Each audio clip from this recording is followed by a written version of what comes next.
Oh, hi. Good morning, and welcome back to whatever this is.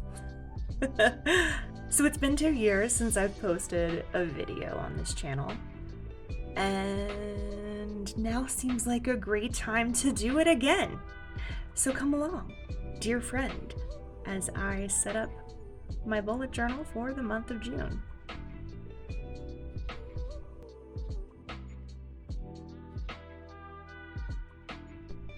Now, this may shock you, dear friends, but I actually did something that only the fancy bullet journal people do.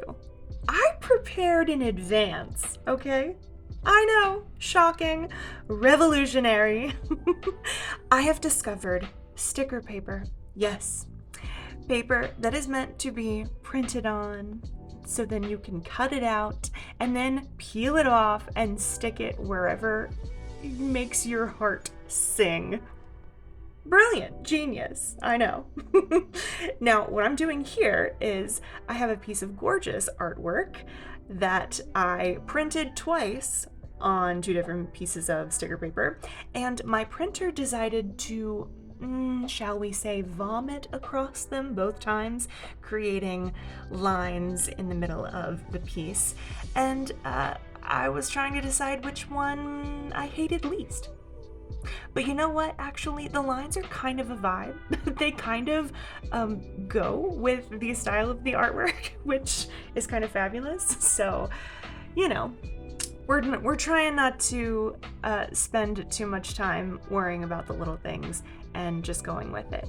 Now, the artwork on the left, I did actually purchase and download from the artists who made it. They go by the names of Gabby and Tally. They have an Etsy store. And the piece that I'm sticking in on the right over here, I also purchased from the artists, and they have a shop called Funky Funky Prints Co. And both of their info will be down in the description. As an artiste myself, I highly encourage you, if you're going to use anything like printables in your journaling, or in whatever kind of organizational tools that you use, to get them from actual artists and support the artists by buying the digital downloads directly. Usually they're only a few dollars, and then you have this high quality piece that you can use over and over again. So I mean, look at it. It's gorgeous, right? We've got lots of color, we've got great vibes, very June, very pride, very queer. That's what we're here for. And then I contributed my own hand-drawn art of random stars. So you're welcome.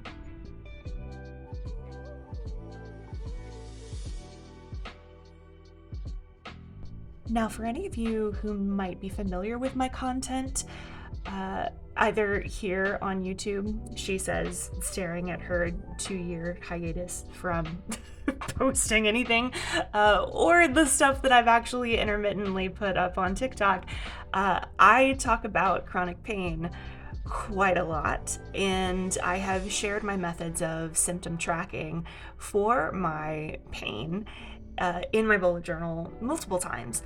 And I've gotten wonderfully supportive comments from folks about this who say, oh my God, thank you for sharing this. This is helping me think differently about how I can track my symptoms. And you should totally design this and make a printable that you can sell to people so they can buy it and print it out and use it. And while I super appreciate the flattering encouragement to dive further into the hellscape that is late stage capitalism, I haven't wanted to create anything quite like that, sort of a printable that can be purchased and downloaded. I've thought about it, but honestly, I prefer the evolution of what my pain tracker actually looks like. It changes a little bit from month to month depending on my needs, so I haven't found what I consider to be like the perfect be-all end-all version of symptom tracking that I would want to write up and then sell to people. I'm also kind of a big fan of just free access to information that can be helpful, so I don't mind making videos and sharing photos of, hey, here's what I'm doing, here's what this looks like, here's why I'm doing it this way, and maybe it'll inspire you in you will find it useful for yourself. And maybe what you create will evolve from what I shared, and then you'll have your own brand new thing. So, as you can see, this is a calendar for the month of June. The pièce de résistance pain tracker part, we'll get to that in a few moments, but just wanted to give you some background.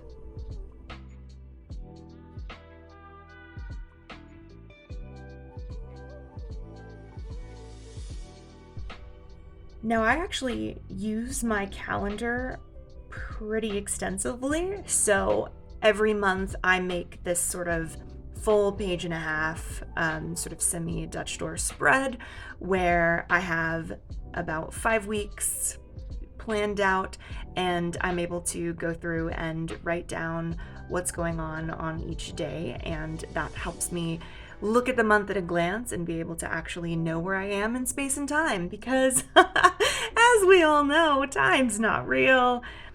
Yeah, ha ha ha. So existential and hilarious. Now, I typically like to have these little internal kind of Dutch door situations going on where I create these partial sheets by cutting the excess end off and taping the edges with this fabulous, very shiny metallic vinyl tape on the ends.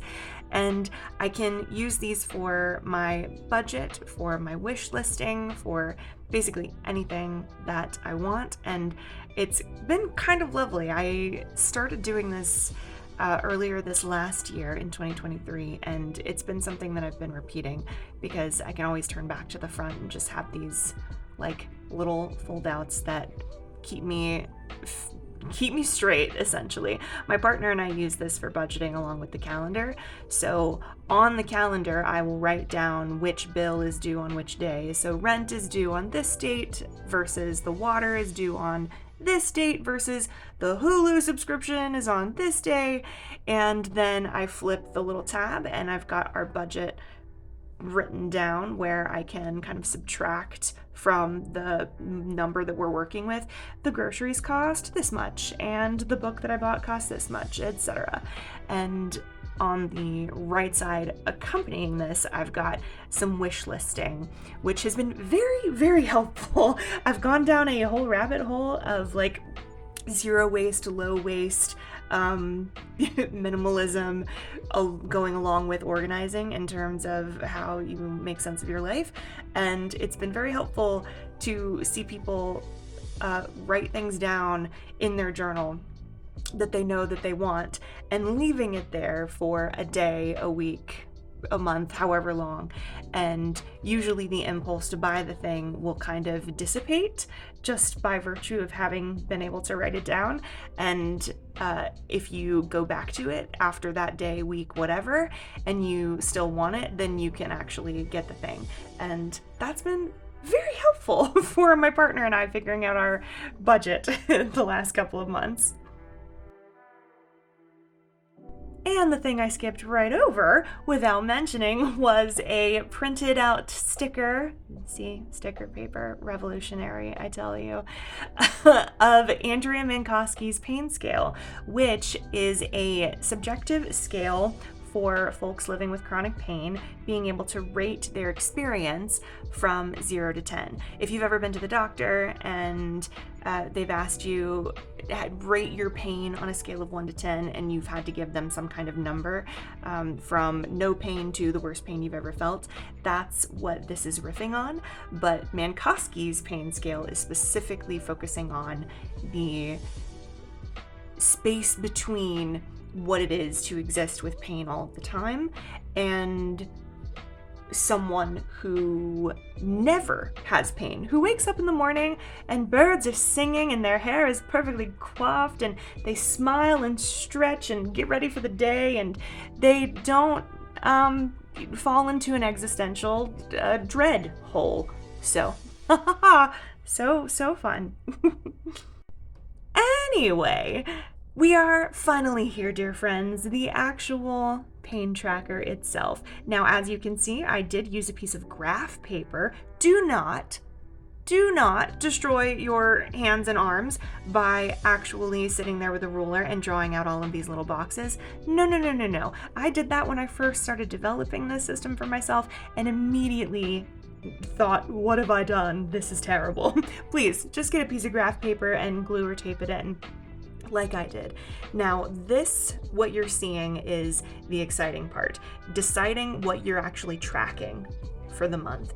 You can do what I've done here at the top, which is pick out a few symptoms that you want to track the prevalence of, whether you know that they happen every day, but it's a high, mid, low kind of thing. So you can sort of create a trend line throughout the month versus the bottom portion, which are symptoms that I just want to track. Did they happen? And oh, look, my camera died and I didn't realize. So here we go. And of course, my little This Is Fine meme dog. Oh, who else could top this gorgeous page? Now, dear friends, do not underestimate the power of a metallic, shiny washi tape, okay? So after I've got my pain tracker, this is when I start my dailies. I just keep little daily logs, so I leave all of this blank. I don't pre-make any weeks or anything, and I only cut the page as I go. So you can kind of see here on the side, the edge with that gold tape down the side is the beginning of a month for every single section, and that helps me keep track of what's going on. So this is my pain tracker completed with all of the things that I'm tracking. We flip back to the Mankoski pain scale, which, as I mentioned, look at the Victorian lady. Look how silly. I love it. It's gorgeous. Next to the thing I'm going to think about, which is my physical therapy menu, I want to write down some exercises here that I can do, and I haven't quite figured out what I want to put there yet.